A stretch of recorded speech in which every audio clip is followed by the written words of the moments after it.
ஓம் ஸ்ரீ கருப்பண்ணசாமியே போற்றி போற்றி போற்றி. என் அன்பு குழந்தையே, உன்னுடைய பொருள் ஒன்று காணாமல் போய்விட்டது. அதனை உன் கருப்பண்ணசாமி கண்டுபிடித்து விட்டு அந்த பொருளை யார் எடுத்தார்கள், எதற்காக அவர்கள் எடுத்தார்கள், இப்பொழுது அந்த பொருளை அவர்கள் எங்கே மறைத்து வைத்திருக்கிறார்கள் என்பதை உன்னிடத்தில் சொல்லிவிடத்தான் வந்திருக்கின்றேன். ஏனென்றால் என் குழந்தையே, இந்த பொருளை காணாமல் பல நாட்களாக நீ தேடி அலைந்து கொண்டிருந்தாய். இந்த பொருள் உன்னுடைய வாழ்க்கையில் உனக்கு எத்தனை முக்கியம் என்பது உன் அப்பன் எனக்கு நன்றாக தெரியும். அது உன்னை விட்டு சென்றதும் ஆரம்பத்திலேயே நீ மனதில் பதற்றம் கொள்ளவில்லை.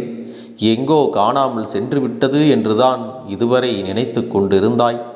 ஆனால் சில காலமாகவே செய்வினைகள், பில்லி ஏவல், சூனியம் என்று சில வார்த்தைகளை எல்லாம் கேட்கும் பொழுது உன் மனதிற்குள் ஒரு பதற்றம் வரத்தான் செய்கிறது. எங்கே அந்த பொருள் காணாமல் போயிருக்கும்? ஒருவேளை அதை எடுத்து நமக்கு கெடுதல்கள் செய்திருப்பார்களோ, அதை வைத்து நம் வாழ்க்கையில் ஏதேனும் ஒரு தீங்கினை செய்திருப்பார்களோ என்பது உனக்கு சந்தேகத்தை அதிகமாக உண்டாக்குகிறது அல்லவா? என் பிள்ளையே, உனக்குள் இந்த சந்தேகமும் பயமும் நியாயமானதுதான். ஏனென்றால் யாரையும் இன்று இருக்கக்கூடிய காலத்தில் எளிதாக நம்பிவிட முடிவது இல்லை. அடுத்தவர்களின் வாழ்க்கையை கெடுப்பதற்காக எதை வேண்டுமானாலும் செய்வதற்கு துணிந்து நிற்கின்றார்கள். இப்பேற்பட்டவர்களுக்கு மத்தியில் நாம் சற்று கவனமாகத்தானே இருக்க வேண்டும். அதே நேரத்தில் என் பிள்ளையே, நீ இந்த கருப்பண்ணசாமியை உனக்கு துணையாக கொண்டிருப்பதால் உனக்கு ஒருபொழுதும் பயம் வேண்டாம்.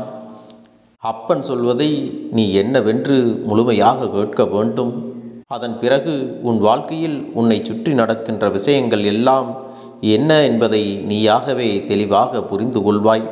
உன்னை தேடி வந்து இந்த வாழ்க்கையில் உனக்கென்று நான் கொடுக்கின்ற பல நல்ல விஷயங்களை எல்லாம் உன்னை முழுமையாக வந்தடையாமல் தடங்கல்களாகவே சென்று கொண்டிருக்கிறது அல்லவா?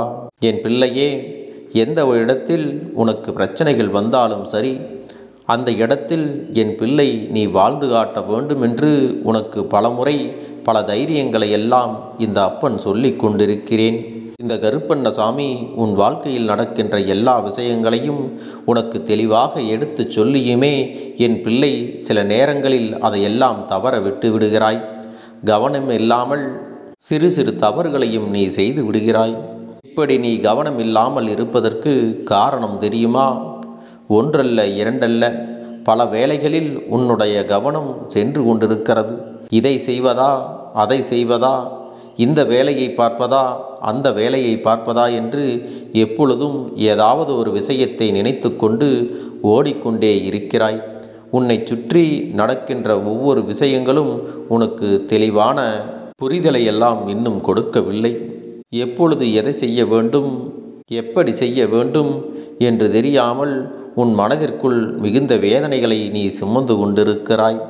உன்னால் முடியாது என்று நீ கைவிட்ட பல விஷயங்கள் இந்த வாழ்க்கையில் உனக்கு எத்தனையோ பாடங்களை எல்லாம் கற்றுக் கொடுத்திருக்கிறது.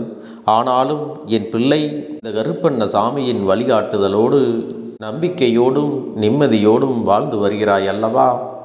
பிள்ளையே, நீ தொலைத்த ஒரு பொருள் எங்கே இருக்கிறது என்று நீ கேட்பாயானால், அந்த பொருள் இருக்கின்ற இடத்தை நான் கண்டுபிடித்து விட்டேன். அதிலும் அது உன்னுடைய துரோகியின் இல்லத்தில்தான் இருக்கிறது என்று சொன்னால் அதை உன்னால் நம்ப முடிகிறதா?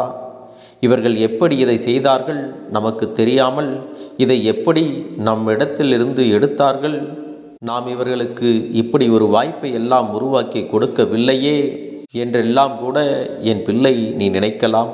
என் தங்க பிள்ளையே, இந்த வாழ்க்கையில் நீ அறியாத நேரத்தில்தான் உனக்கு இது போன்ற விஷயங்கள் எல்லாம் நடந்து கொண்டிருக்கிறது என்பதை புரிந்து கொள்ள வேண்டும். உனக்கு வேண்டிய ஒன்று உன் எதிரிகளிடத்தில் இருக்கிறது என்று நீ பதற்றப்பட வேண்டாம், பயப்படவும் வேண்டாம்.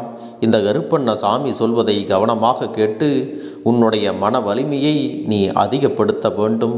உனக்கு என்ன நடக்க வேண்டும், ஏது நடக்க வேண்டும் என்று உன் அப்பன் கருப்பண்ணசாமி நான் உனக்கு தெளிவாகவே சொல்லிவிடுகிறேன். நாம் ஆசையாக ஒவ்வொரு பொருளையும் பார்த்து பார்த்து வாங்கி வைத்திருந்தால் அந்த பொருள் ஒரு நாள் காணாமல் போகும் பொழுது மனது மிகவும் வருத்தப்படும் அல்லவா? அதற்கான காரணம் என்று பார்த்தால் அது உன்னுடைய கவனக்குறைவாலும் உன்னுடைய மெத்தனத்தினாலும் தான் அதை விட்டுவிடுகிறாய் என்பதை புரிந்து கொள்ள வேண்டும். இந்த நொடி உன் அப்பன் சொல்கின்ற வார்த்தைகள் உனக்கு புரியும் என்றால் நிச்சயமாக இனி எக்காரணம் கொண்டு உன்னிடத்தில் இருக்கின்ற எந்த ஒரு விஷயத்தையும் நீ விட்டுவிட மாட்டாய். உன்னோடு நான் இருந்து உனக்கு தருகின்ற விஷயங்கள் அத்தனையும் உனக்கு மிகப்பெரிய நன்மைகளையும் சர்வ நிச்சயமாக கொடுக்கும் என்பதை புரிந்து கொள்ள வேண்டும். இந்த கருப்பண்ணசாமி உன்னிடத்திலிருந்து இந்த பொருளை எடுத்துச் சென்றவர்களுக்கு தக்க பதிலடியை கொடுக்கவும் அவர்களுக்கான தண்டனையை கொடுக்கவும் தயாராகத்தான் இருக்கின்றேன். என் பிள்ளையே, நீ தொலைத்தது என்ன விஷயம் தெரியுமா? உனக்குள் இருக்கின்ற ஒரு விஷயம்தான். அதை எப்படி தொலைத்தாய் என்று முதலில் நான் உன்னிடத்தில் சொல்லிவிடுகிறேன். அதன் பிறகு நீயாகவே அதையெல்லாம் மனதார ஒப்புக்கொள்வாய். எந்த ஒரு இடத்திலும் நீ இந்த வாழ்க்கையில் உன்னுடைய வெற்றிகளை விட்டு கொடுத்தது கிடையாது. யார் வாழ்க்கையில் என்ன ஒரு பிரச்சனை என்றாலும் முன்னின்று அதையெல்லாம் நீ தீர்த்து கொடுத்திருக்கின்றாய். மற்றவர்களுக்கு எப்பொழுதுமே நல்ல அறிவுரைகளைத்தான் நீயும் வழங்குகின்றாய். நல்லதே நடக்கும் என்ற உன்னுடைய வார்த்தைகளை கேட்டு எத்தனையோ பேருடைய வாழ்க்கையெல்லாம் நல்லபடியாக மாறியிருக்கிறது. உன்னிடத்தில் அறிவுரைகள் கேட்டால் அல்லது உன்னிடத்தில் ஒரு 5 நிமிடம் பேசினால் நம்முடைய கவலைகள் எல்லாம் மறந்து போகும் என்கின்ற எண்ணம் மற்றவர்களுக்குள் இருந்திருக்கின்றது. இப்படி நல்ல எண்ணங்களோடு தான் மற்றவர்களோடு நீ பழகி வந்தாய். ஆனால் உன் மீது பொறாமை கண்ட அந்த துரோகி என்ன செய்திருக்கிறார் தெரியுமா? என் குழந்தையே, கருப்பண்ணசாமி சொல்வதை இந்த இடத்தில்தான் நீ கவனிக்க வேண்டும். உன்னிடத்தில் பேசி பேசி அதிகமாக கலந்துரையாடி உனக்குள் இருந்த நேர்மறை ஆற்றல்களை அவர்கள் வெளியே எடுத்து விட்டார்கள். ஒரு சிறு பிரச்சனைகள் வந்தால் கூட பார்த்தாயா, உனக்கு இதனால் தான் இப்படி நடந்தது, இனிமேல் இதை செய்யாதே, அவர்களுக்கு இந்த உதவியை செய்ததால் தான் உனக்கு இது கிடைக்காமல் போனது, நீ அப்படி நடந்து கொண்டதால் தான் இன்று உனக்கு எதுவுமே இல்லாமல் போனது என்று சொல்லி சொல்லி மேலும் மேலும் உனக்குள் எதிர்மறையான எண்ணங்களை எல்லாம் இவர்கள் விதைத்து விட்டார்கள். உனக்குள் இருந்த நேர்மறையான சிந்தனைகள் விலகும்படியான காரியத்தையும் செய்து விட்டார்கள். அது மட்டுமல்ல, இந்த வாழ்க்கையின் மீது உனக்கிருந்த பிடிப்பினை இல்லாமல் போகவும் செய்து விட்டார்கள். இப்படிப்பட்டதை உனக்கு செய்தவர்தான் மிக முக்கியமான ஒரு துரோகி என்பதை நீ புரிந்து கொள். இவர்கள் செய்த இந்த காரியத்தால் தான் இப்பொழுது சட்டென்று ஒரு பிரச்சனை வந்தால் கூட நீ மனமுடைந்து விடுகிறாய். எந்த ஒரு விஷயத்தையும் செய்வதற்கு நீ முன்வருவது கிடையாது. இது நம்மால் முடியும் என்று ஒரு நாளும் நீ நினைப்பது கிடையாது. இதுவெல்லாம் முடியுமா முடியாதா என்று ஒரு பொழுதும் இதற்கு முன்பு நீ சிந்திப்பது கிடையாது.